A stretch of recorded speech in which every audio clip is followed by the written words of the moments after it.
This beauty is a 1940 Chevy Special Deluxe two-door coupe. A really beautiful car in jet black here. And advertising of the era mentioned that this was the longest of all the low-price cars.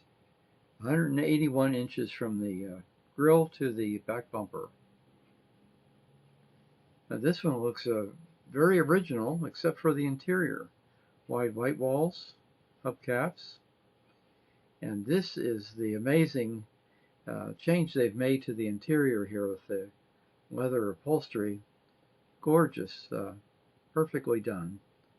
1940 there, and the engraved in the back of the seat. Really beautifully done. Notice that the back window there, there's a small crank at the bottom and it open for ventilation. And notice the pedals here.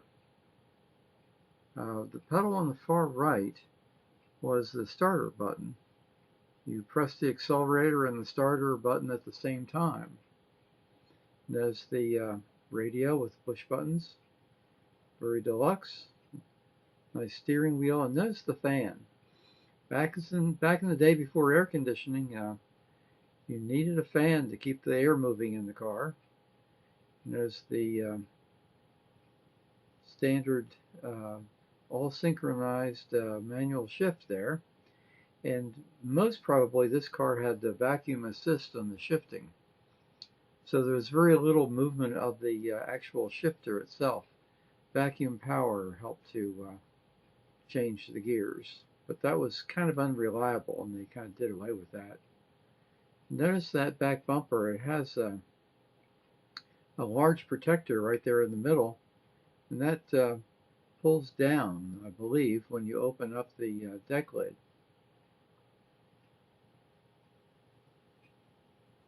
Of course, this was the era of running boards. They were still involved in the car. Another look inside. You can see the clock there sitting in the middle of the glove compartment lid. And now I got the opportunity to raise the hood, so in a second we'll see the inner workings. It's a 216-inch cubic inch overhead valve 6-cylinder, to 85 horsepower. And they had this engine since 1937. There you saw the prominent oil bath air cleaner, and buried down there deep is the 6-volt battery. Very accessible.